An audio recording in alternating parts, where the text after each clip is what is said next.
Okay, everybody, how are you?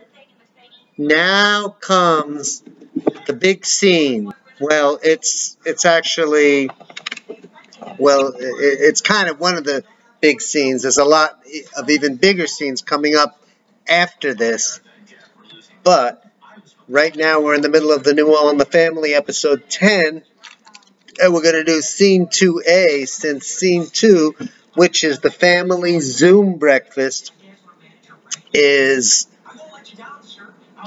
um it's like it's a long scene with a lot going on. And the big thing about this is I wanted to script something because if you remember when COVID first broke, everything shut down.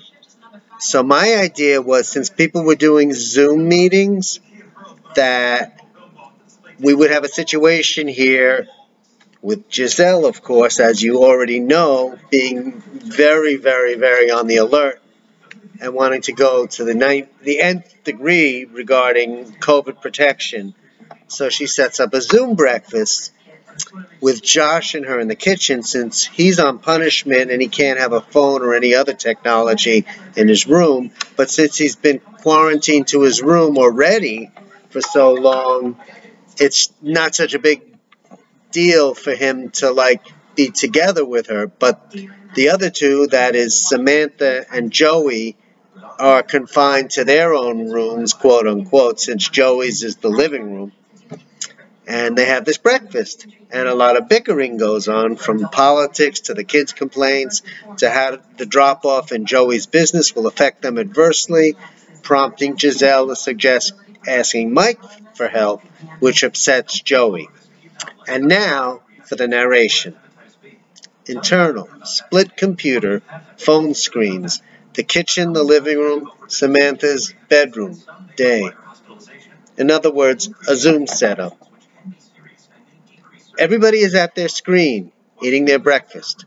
Giselle and Josh are sharing a screen, and Josh is more off to the side than Giselle. Giselle. It's nice to have breakfast together as a family. Joey, sarcastic. Yeah, real nice. I still think the whole thing's a hoax.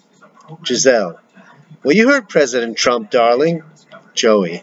Yeah, I heard him. And then I heard him. Giselle. What's that supposed to mean? Joey. Don't you know when he's doing PR because he has to appease the fake media? Giselle. Trump doing PR? It's like Martha Stewart doing rap music. Or Ellen DeGeneres being straight. Joey. No, it's not. Giselle. If there's one thing Trump is not, that's a PR person. He's a total straight shooter. He tells it like it is. Joey. That's true. But you gotta read the body language. He's very subtle. Giselle. No, he's not. This pandemic is not a hoax, Joey.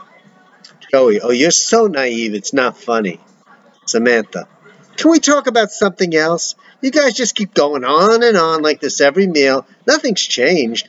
I wish I was back at Kamala's. At least her mom had something real to say. Joey. You don't think this is real? Giselle, almost overhand. So now we're not as good as someone else's parents? The ones who love you and raised you from nothing to be the girl you're lucky to be now? Joey. Yeah, listen to your mother. Josh. I say punish her. Joey. You be quiet. I haven't even started to punish you. Giselle. Josh, please.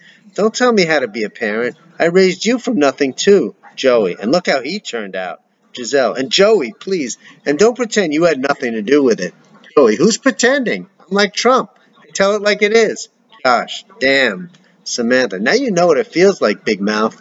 Josh. Hey, you want to know something? Joey. No. Josh. This is the first time. Joey. He says it anyway.